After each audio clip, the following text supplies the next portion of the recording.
মান্না সাহেবকে ঋণখেলাপি হিসাবে বাংলাদেশ ব্যাংকের সিআইবিতে প্রদর্শন না করা হয়।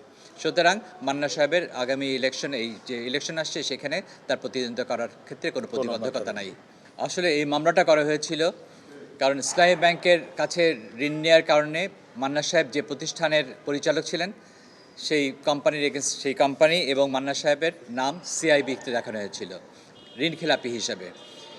কিন্তু ইতিমধ্যে যেহেতু বাংলাদেশ ব্যাংকের আদেশক্রমে ইসলামী ব্যাংক রিশিউল করে, পুনঃতফসিল করে ঋণ, এবং পুনঃতফসিল করার পরেও যেহেতু বাংলাদেশ ব্যাংকের সিআইবি ক্লিয়ার হচ্ছিল না খেলাপি ঋণ গ্রহীতা হিসাবে, সেহেতু এই সিএমপি বা প্রভিশনাল লিভ পিটিশনটা করতে হয়েছিল। এবং আজকে যে আদেশ হলো, এর ইতিমধ্যে ইসলামী ব্যাংকও রিশিউল করে দিয়েছে এবং বাংলাদেশ ব্যাংকের কাছে সিআইবি সংক্রান্ত ঋণখেলাপি হিসাবে না দেখানোর জন্য যেসব আনুষ্ঠানিকতা করতে হয় সেগুলো তারা করেছেন। এবং আজকে যে আদেশ হয়েছে সেটা হচ্ছে একটা ইন্টারিম আদেশ দেওয়া হয়েছে, ডাইরেকশন দেওয়া হয়েছে যেন মান্না সাহেবকে ঋণখেলাপি হিসাবে বাংলাদেশ ব্যাংকের সিআইবিতে প্রদর্শন না করা হয়।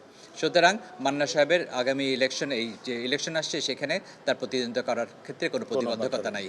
ইসলামী ব্যাংক কেন রিশিউলটা করেনি এতদিন? না, ইসলামী ব্যাংক রিশিউল করেছিল 10 ডিসেম্বর করেছিল, এবং 10 ডিসেম্বর করার পরে রিশিউল করার পরেও সিআইবি থেকে তার নাম আসছিল না বলেই এই মান্না সাহেবকে এই মামলা নিয়ে প্রসিড করতে হয়েছিল। এবং আলটিমেটলি ইসলামী ব্যাংক রিশিউল করে তার উপর যে দায়িত্ব বর্তায় আইনগতভাবে, যে রিশিউল করার পর বাংলাদেশ ব্যাংকে জানাতে হয় যেন তার নাম, কোনো একজন খেলাপির নাম যেন ঋণগ্রহীতা হিসেবে যেন না দেখানো হয়। যেহেতু রিশিউল করা হয়েছে এবং ডাউন পেমেন্ট হিসেবে যে টাকা দেওয়ার কথা সেটা প্রতিশ্রুতভাবেই সেটা দিয়েছে, তার থেকে বেশি দেওয়া হয়েছে। সুতরাং বাংলাদেশ ব্যাংকের যে ডাইরেক্টিভ ছিল সেটা প্রতিপালন হয়েছে, সার্কুলার অনুযায়ী যে দায়িত্ব ছিল সেটা প্রতিপালন হয়েছে, এবং ইসলামী ব্যাংকও সেই মোতাবেক মান্না সাহেবকে যেন সিআইবিতে, বাংলাদেশ ব্যাংকের সিআইবিতে ঋণখেলাপি হিসেবে না দেখানো যায় সেই সংক্রান্ত পদক্ষেপ গ্রহণ করেছে, এবং কোর্টও সেই সংক্রান্ত এইভাবে আদেশ দিয়েছেন। আমি মনে করি এখানে ইলমোটিভ ওখানে ছিল কি ছিল না, আসলে আমরা এগুলো বলতে চাই না, বা এখানে বলার মতো কোনো অবস্থা নেই। যেটা আমাদের আলটিমেটলি হয়েছে, ইসলামী ব্যাংক যথেষ্ট সহযোগিতা করেছে, এবং ইসলামী ব্যাংকের সহযোগিতার কারণেই আসলে এই কাজটা করা সহজ হয়েছে। 2 মাস আগে না, 2 মাস আগে হয়নি, 10ই ডিসেম্বর ইসলামী ব্যাংক করেছে রিশিডিউল, কিন্তু আরও কিছু ফর্মালিটিস থাকে। আসলে আপনাদের ফ্র্যাঙ্কলি বলি, আমরা সময়টা বাঁচানোর জন্যই আমাদের মেইন মামলা করে। নর্মালি কিছু টাইম লাগে, সেই টাইম হলে তো মান্না সাহেবের আজকে নমিনেশন জমা দেওয়াটা একটা কোশ্চেনের মধ্যে পড়তো। সেইটাকে কাভার করার জন্য, ন্যায় বিচারের জন্য, এবং আপিল বিভাগ আমাদের প্রতি ন্যায় বিচার করেছে, মাননীয় চেম্বার জাজ।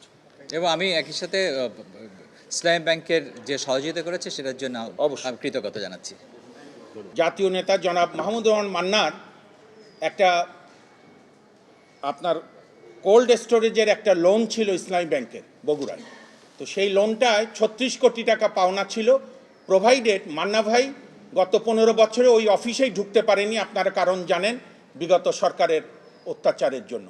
তো এই বাংলাদেশ ব্যাংক একটা সার্কুলার বের করে নির্দেশ দেয়, যারা এইভাবে রাজনৈতিক কারণে বঞ্চিত হয়েছে ব্যবসা থেকে, তারা 2% টাকা টোটাল লোনের উপর জমা দিয়ে রিশিডিউল হবে।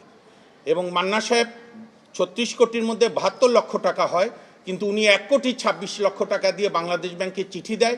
বাংলাদেশ ব্যাংক আজ থেকে 2 মাস আগে চিঠি দিয়ে ইসলামী ব্যাংককে বলে দেয় ওনারটা রিশিডিউল করে ফেলো। ইসলামী ব্যাংক করে না দেখে বাংলাদেশ ব্যাংকের সিদ্ধান্ত ইসলামী ব্যাংক মানে না, বাংলাদেশ ব্যাংক বাধ্য করতে পারে না বলে আমরা একটি রিট করি। সেই রিট 2-3টা কোর্ট ঘুরে লাস্টে অ্যানেক্স বিজয় 30-এ রিটটি খারিজ করে দেন।